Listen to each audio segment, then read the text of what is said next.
오신 의아오르게 성도님들을 주님의 이름으로 환영하고 축복합니다. 오늘은 8월 18일 시편 63편 1절에서 11절의 말씀을 가지고 찬양은 모든 조건이 가능할 때만 하는 것이 아닙니다 라는 제목으로 하나님 말씀을 나누겠습니다. 제가 먼저 성경 봉독해 드리겠습니다. 하나님이여 주는 나의 하나님이시라. 내가 간절히 주를 찾되 물이 없어 마르고 황폐한 땅에서 내 영혼이 주를 갈망하며 내 육체가 주를 앙모하나이다. 내가 주의 권능과 영광을 보기 위하여 이와 같이 성소에서 주를 바라보았나이다.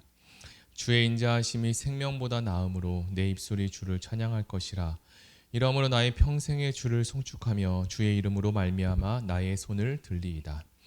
골수와 기름진 것을 먹음과 같이 나의 영혼이 만족할 것이라. 나의 입이 기쁜 입술로 주를 찬송하되 내가 나의 침상에서 주를 기억하며 새벽에 주의 말씀을 작은 소리로 읊조릴 때에 하려이다. 주는 나의 도움이 되셨음이라. 내가 주의 날개 그늘에서 즐겁게 부르리이다. 나의 영혼이 주를 가까이 따르니 주의 오른손이 나를 붙드시거니와 나의 영혼을 찾아 멸하려 하는 그들은 땅 깊은 곳에 들어가며 칼의 세력에 넘겨져 승냥이의 먹이가 되리라. 왕은 하나님을 즐거워하리니 주께 맹세한 자마다 자랑할 것이나 거짓말하는 자의 입은 막히리로다. 아멘.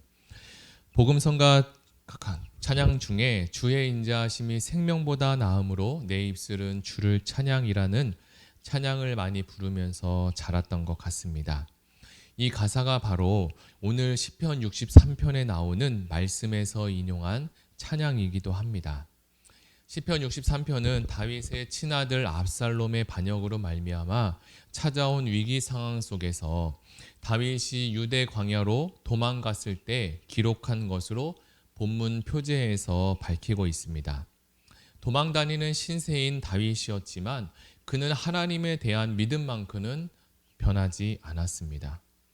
본문 1절에서 말하기를 하나님이여 주는 나의 하나님이시라. 내가 간절히 주를 찾되 물이 없어 마르고 황폐한 땅에서 내 영혼이 주를 갈망하며 내 육체가 주를 앙모하나이다 하였습니다. 목마른 죽을 지경에 이른 사람이 간절하게 물을 찾는 것처럼 이 시편 기자 다윗은 하나님을 간절하게 찾고 있습니다. 목마른 사람이 시냇물을 찾는 비유를 시작하므로 시편 42편을 생각나게 합니다. 이처럼 간절히 하나님을 찾고 찾은 다윗은 주님의 인자하심을 통해 만족함과 그리고 평안함을 얻게 됩니다. 물이 없는 광야에서 물에 대한 갈급함처럼 다윗은 하나님을 그렇게 찾고 있습니다. 다윗이 자신의 몸에서 태어난 압살롬으로부터 도망하는 이 비참한 상황 속에서도 하나님에 대해서 한 끗 하나 원망하지 않고 하나님을 더 간절히 찾고 하나님과 관계하고 교제하려는 그의 모습을 통해 다윗이 평상시에 왕의 위치에 있어서도 교만하지 않고 그리고 겸손하게 하나님을 믿었음을 우리는 보일 수 있습니다. 우리는 조금만 안 좋은 일이 생겨도 쉽게 낙담하고 그리고 심지어 원망하기도 합니다. 그러나 다윗은 오늘 우리에게 시편 63편을 통해서 믿음에 대해서 도전을 안겨주고 있습니다.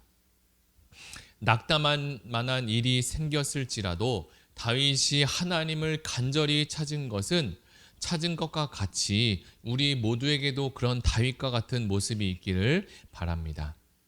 또한 다윗은 그가 간절히 찾은 하나님은 다름 아닌 어떤 하나님이었는가? 바로 나의 하나님이라고 고백합니다. 자신과 하나님의 관계가 이처럼 긴밀하고 그리고 하나님과의 관계가 친밀하다는 것을 노래하고 있죠. 다윗은 이 시를 찬양하고 노래하면서 오직 주님만을 사모하며 주님을 바라며 하나님을 찬양하고 있습니다. 그리고 이 말은 다윗이 하나님을 얼마나 가까이 생각하고 있는지를 잘 알게 해줍니다. 하나님을 향한 다윗의 친근한 마음이 나의 하나님이라는 이 말의 표현 속에서도 잘 드러내주고 있습니다. 2절에서도 말하기를 내가 주의 권능과 영광을 보기 위하여 이와 같이 성소에서 주를 바라보았다라고 합니다. 다윗은 현재 있는 이 목마른 상태에서 머물지 않고 과거에 그가 거룩한 성전에서 하나님을 보았던 것을 회상하고 있습니다. 그리고 그것을 회상함으로써 미래에 찬양하기로 맹세하기도 합니다. 이 말은 다윗이 예전에 성전을 방문했었던 일을 회상하고 있는 것인데, 다윗의 아들 압살롬의 반역으로부터 쫓겨나는 신세이지만 자신이 과거에 예루살렘에서 하나님께 예배하고 제사 드렸던 것이 얼마나 소중하고 그리고 얼마나 아름다웠던지 그것을 회상하고 있죠. 다윗이 이렇게 성전을 찾는 이유는 주님의 권능과 그리고 주님의 영광을 다시 보기 위해서입니다. 성전은 성도들이 하나님의 능력과 그리고 하나님의 위대하심을 경험할 수 있는 곳이죠. 성전에서 선포되는 복음과 거룩하고 경건한 예배 중에 하나님께 드리는 찬양과 기도, 그리고 성도들 간의 교통과 교제를 통해서 이러한 경험들을 할 수 있도록 합니다. 그래서 다윗은 성전에서 예배를 드리면서 주의 인자하심을 마음껏 체험하기를 기대합니다. 3절 말씀을 보시면 주의 인자가 생명보다 나음으로 내 입술이 주를 찬양할 것이다. 그리고 다윗은 자신의 신앙 고백을 통해서 하나님을 찬양하고 있습니다. 본문 3절에 말하기를 여기서 사용된 인자라는 해당하는 원어는 우리가 잘 알고 있듯이 헤세드라는 단어입니다. 이 단어가 구약에서 너무나 많이 표현되고 있는데요. 그 의미는 사랑, 그리고 하나님으로부터 받은 변함없는 은혜, 그리고 은총이라는 뜻을 가지고 있습니다. 생명이라는 것은 인간 사람에게 있어서 가장 큰 그리고 전부라고도 할 수 있습니다. 즉 다윗이 고백하는 것은 하나님의 은혜와 사랑을 받지 못한 사람은 인생의 전부를 잃은 것과 다름이 없다라고 말하죠. 그러나 이러한 확신이 있었기에 다윗은 주의 인자하심과 이 인자하심이 주님의 인자하심이 생명보다 낫다라고 표현하고 있습니다. 그래서 어떤 무엇을 이 세상에 어떤 것을 가질지라도 하나님의 사랑을 놓치고 경험하지 못하는 삶이라는 것은 의미 없는 삶이라는 것을 말하고 있죠. 앞에서 평생 주님을 찬양하고 송축하겠다라고 다짐한 다윗은 4절부터 하나님을 언제 찬양할 것인가를 노래합니다.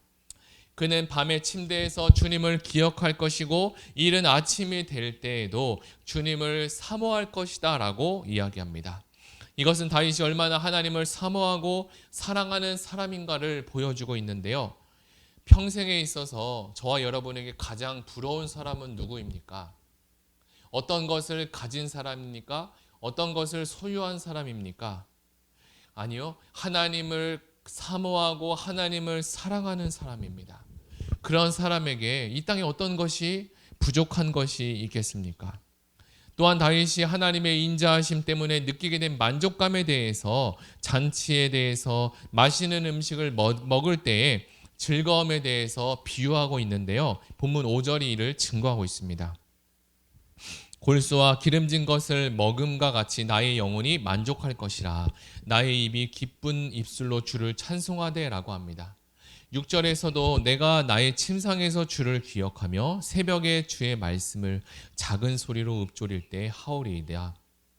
광야에 찌는 듯한 더위와의 싸움을 통해서 피곤했을 법한 저녁에 곧바로 잠을 청해도 되는데, 청할 수밖에 없는데 다윗은 오히려 잠을 청하기보다 하나님을 기억하고 하나님의 말씀을 묵상하는 모습을 보여주고 있습니다.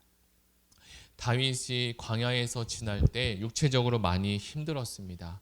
가장 힘든 시간이지만 그러나 모두가 잠자는 이 고요한 시간 가운데 하나님을 생각하고 하나님을 바라는 더 좋은 시간이기도 합니다. 우리에게도 하나님과 고요히 만나는 이 골방의 시간이 필요한 줄 압니다. 특별히 코로나로 대면 예배를 지속하지 못하는 상황들이 이어지고 있을 때 우리의 신앙을 더욱더 하나님과 가까이 갈 수 있는 것은 하나님과 골방에서 만나서 기도하는 시간, 그리고 단둘이 하나님과 교제할 수 있는, 하나님의 말씀을 묵상할 수 있는 시간, 이 시간이 정말로 중요할 줄로 믿습니다. 이렇듯 하나님을 가까이 한 다윗에게 7절의 결과를 선물해 주십니다. 주는 나의 도움이 되셨음이라. 내가 주의 날개 그늘에서 즐겁게 부르리이다. 이렇듯 하나님을 가까이한 다윗에게 하나님께서는 친히 돕는 자가 되어 주십니다. 다윗이 현재 자기 아들 압살롬의 반역을 피해서 도망 다니고 있는 처지이지만 이번에도 하나님께서 지켜주실 것을 확실하게 다윗은 믿게 되었죠.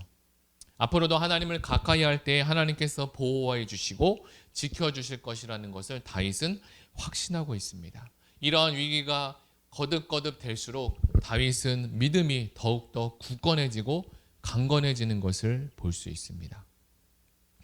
본문 8절에서 10절은 이렇게 기록합니다. 나의 영혼이 주를 가까이 따르리니 주의 오른손이 나를 붙드시거니와 나의 영혼을 찾아 멸하려 하는 그들은 땅 깊은 곳에 들어가며 칼의 세력에 넘겨져 승냥이의 먹이가 되리이다. 하나님을 가까이 하는 자에게 힘의 상징으로 표현되는 하나님의 오른손으로 붙들어 주실 것이고, 내 영혼을 찾아 멸하려는 자들은 결국 죽을 것인데 그 죽음이 참으로 비참할 것이다 라고 말하고 있습니다. 마지막으로 본문 11절에 왕은 하나님을 즐거워하리니 주께 맹세한 자마다 자랑할 것이나 거짓말하는 자의 입은 막힐 것이다 라고 합니다. 여기서 거짓말하는 자는 자신의 아들 압살롬을 가리키기도 합니다. 여태까지 압살롬이 다윗 왕 앞에서 했던 모든 것이 진실 같았지만 거짓으로 꾸며냈다는 것을 다윗이 이제 압살롬으로부터 도망하는 때에 비로소 깨닫게 되었죠. 하나님께서는 이 거짓된 것을 기뻐하지 않으시고 진실한 마음으로 하루하루를 살아가는 것을 하나님은 원하고 기뻐하십니다. 오늘 이렇게 시편 63편의 말씀을 우리가 정리하면서 묵상해 보았습니다. 이제 말씀을 한번 정리해 보겠습니다. 오늘 함께 읽은 본문 속에서 하나님을 가까이 하는 것은 입술로만이 아니라 우리의 행동과 삶에서 표현되는 것을 표현해야 한다는 것을 말씀해 주고 있습니다. 우리의 삶 또한 거짓된 삶이 아니라 행동과 입술과 삶으로 하나님을 가까이 하는 진실된 삶을 사는 우리 모두가 되기를 축복합니다. 그리고 다윗은 어떠한 상황 가운데서도 하나님을 찬양했죠. 어떤 조건이 있어서 하나님을 찬양하는 것이 아니라 어떤 조건이 없을지라도 하나님을 찬양할 수 있는 우리 모든 성도님이 되시기를 예수님의 이름으로 축복합니다.